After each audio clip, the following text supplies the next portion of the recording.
Khed तालुक्यामधील Lotay MIDC मध्ये असणारी Lakshmi organic company यामधील प्रोडक्शन बंद असल्याचा दावा वारंवार कंपनी प्रशासन करते। मात्र आज या कंपनीमधलं काही पाणी हे इथं असणाऱ्या शुद्धीकरण प्लांटमध्ये पाठवण्यात आलं आणि हे पाणी इथल्या स्थानिक लोकांनी पकडलेलं आहे। आपण दृश्यामधून पाहू शकता की ही सगळी दृश्य आहेत ही या कंपनीची आहेत। आपण पाहू शकतोय की लक्ष्मी ऑर्गॅनिक कंपनी आहे। मागील काही दिवसांपासून या ठिकाणी आंदोलक आहेत हे आक्रमक झालेले आहेत आणि या ठिकाणची कंपनी आहे ही या ठिकाणची बंद झाली पाहिजे। या कंपनीमुळे विविध स्वरूपाचे भविष्यात समस्या निर्माण होऊ शकतात असा दावा या ठिकाणी ग्रामस्थांच्या वतीने करण्यात आला होता। मात्र हे सगळे ग्रामस्थ माझ्यासोबत आहेत। आज नेमकं काय प्रकरण झालंय, कुठपर्यंत हा सगळा विषय झालाय, आज काय पकडलंय तुम्ही?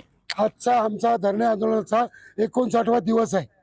प्रशासन इकडे कोण आलंच नाही, पण हे लोक हा जो टँकर पाण्याचा घेऊन चालले होते, जो वेस्टेज पाणी जे तो हा 6वा टँकर आणि हे CETV आम्ही ग्रामस्थ बसलो होतो। 6 तारखेला आमचा मोर्चा आहे संपूर्ण ग्रामस्थांच्या वतीनं, त्याची चौकशी हे करता चर्चा करत बसलो असता इथून टँकर पाण्यात जात असला, मग आम्ही त्याचा पाठलाग केला, पकडलं। हा टँकर CETV जात होता, आम्ही तो अडवला, त्याचं सॅम्पल पण घेतलं आणि अगोदर विचारला असता। यापूर्वी 5 टँकर पूर्वी हे इथे CETV खाली झालेत। आता तुम्ही सांगा, ज्या पंकजाई मुंडे आहेत ज्या मंत्रिपद त्यांनी सांगितलंय की 33.37 एवढं मेट्रिक टन हे पिपास तयार झालंय। आज पिपास 29 देशांनी हाकललेला पिपास या भारतात आले। जवळजवळ 4,00,000 मेले, 3 लाख लोक गेले। मग आमचं आज हे आता 5 टँकरचं जे पाणी खाली CETV सोडलंय कंपनी, आणि जर उद्या चिपळूण मधली, खेड मधली किंवा भोई समाजाची आमची सगळी माणसं या पाण्याने मेली, मच्छीने ते पाणी प्यायलं, ते 5 टँकर 100,000 लिटर पाणी गेलंय, त्याचं करायचं काय? आणि हा टँकर आम्ही आज पकडला। या सगळ्या जागृत व्यवस्थेने हे पाणी पुरवतो। ह्या अनेक कंपन्यांनी स्वतः बोरिंग मध्ये पण आज किती पाणी नेलं होतं हे सगळं? 20,000 लिटर तो टँकर बघा पकडलेला आम्ही सगळ्या ग्रामस्थांनी समोर आहोत। आणि हे जर आणि हे म्हणतात किती 25,000 लिटरचा टँकर आहे तो आज आम्ही ग्रामस्थांनी आज CETVच्या गेटवर जाऊन पकडलेला आहे। 12:50 तो टँकर आपण इथे पकडलेला आणि नंतर CETVचे अधिकारी बाहेर येऊन सांगितलं की नाही तो रिपोर्ट व्यवस्थित आहे, पण आम्ही सांगितलं तुमचा टँकर तुम्ही घेऊन जा कंपनीला, त्याच्यामुळे तो टँकर आता कंपनीच्या गेटवर येऊन उभा आहे इथे। पण मागील काही दिवसांपासून कंपनी प्रशासनाकडे दावा करण्यात आला होता की या ठिकाणी प्रोडक्शन बंद आहे। काय वाटतं तुम्हाला? तुम्ही तिथे नाही, प्रोडक्शन बंद नाहीये। उलट पंकजा मुंडे मॅडमनी या विषयावरच सांगितलेलं आहे की जून 25 पासून 2025 पासून उत्पादन सुरू झालेलं आहे आणि आतापर्यंत 31.37 मेट्रिक टन पिपास संबंधित जी उत्पादनं त्यांची आहेत ती बनवली गेलेली आहे। आणि फक्त पालकमंत्र्यांच्या म्हणण्यानुसार सॅम्पल बनवण्यासाठी एवढी क्वांटिटी बनवायची गरज नाहीये मुळात सॅम्पल। आणि त्याचं जर 31.37 मेट्रिक टन जर तुम्ही बनवलं असाल तर मॅनेजमेंटच्या सांगण्यानुसार 1 किलोला तुमचं जर 20 लिटर पाणी निघतं तर 31.37 म्हणजे 31,370 किलो बनवण्यासाठी किती पाणी निघालं असेल ते आता हे सगळं तुम्ही बघताय, काय ग्रामस्थ म्हणून तुमची भूमिका काय या सगळ्या प्रकरणासंदर्भात?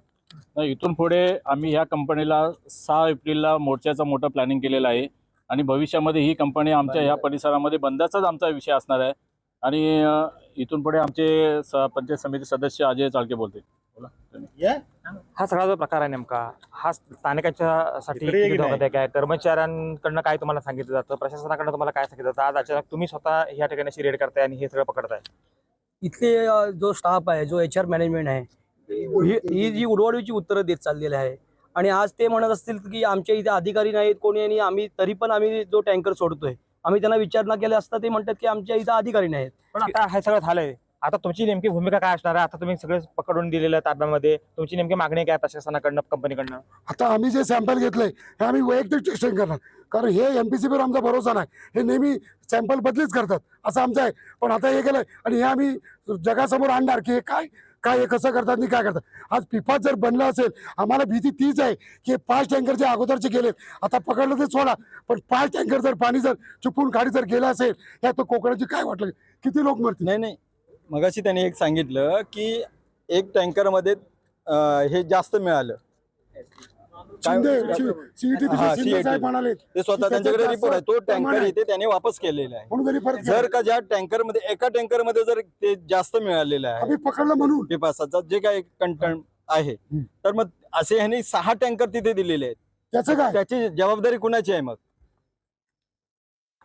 हे जे इन्फ्लुएन्स जात आहे त्यामध्ये CETP ला पाठवताना त्यांच्या फक्त 3 टेस्ट होतात. त्याचा pH किती आहे, विचार त्याचा COD किती आहे आणि BOD किती आहे. पिफास रिलेटेड कोणताही कायदा नाही आहे. ते कशामध्ये मोजलं जातं, कोणत्या युनिटमध्ये ते काउंट केलं जातं, ह्याची कुठची माहिती CETP कडे नसताना फक्त या 3 याच्या परीक्षण करून तुम्ही जर पाणी पाठवतो. सोडत असाल तर त्यामुळे पिफासचं प्रदूषण हे पूर्ण खाडीला होणार आहे. त्यामुळे हे टँकर तुम्ही तात्काळ बंद करावे अशी आम्ही मागणी करतोय. मागणी तुम्ही करणार आहात, पण ह्या कंपनीच्या विरोधात तुम्ही बसलेला आहात, आंदोलनात देखील बसलेला आहे. त्याचा आजचा कितवा दिवस आहे आणि 59 आजचा 59वा दिवस आहे. आणखी 6 तारखेपर्यंत हे या पद्धतीनेच चालू राहील धरणे आंदोलन. 6 तारखेच्या मोर्चानंतर पुढची दिशा ठरवली जाईल. मग त्यामध्ये पुढचे जे काय निर्णय घ्यायचे आहेत ते संपूर्ण 10-12 गाव आहेत तिथले लोक बसून आणि कमिटी बसून तो निर्णय घेतला जाईल. 59 दिवस झालेले आहेत आज, आणि या ठिकाणी ही कंपनी गेली पाहिजे यासाठी या ठिकाणी आंदोलनाचा इशारा इथं स्थानिकांनी दिलेला होता. मात्र याच दरम्यान यांना अशा पद्धतीच्या काही घडामोडी निदर्शनास आल्या. कंपनी प्रशासनाकडून काही पाण्याचे टँकर्स आहेत, केमिकलयुक्त टँकर्स आहेत, हे इथून पाठवण्यात आले होते आणि ते आज इथल्या स्थानिक लोकांनी पकडून ठेवलेत. आणि आता स्थानिक लोकांची आग्रहाची मागणी प्रशासनाजवळ आहे की या संदर्भात पिफास संदर्भात काही गोष्टी आहेत का यासाठी तपासणी झाली पाहिजे, आणि यामुळे इथं स्थानिक आक्रमक झालेले पाहायला मिळत आहेत. कृष्णकांत साळगावकर, टीव्ही मराठी, खेड, रत्नागिरी.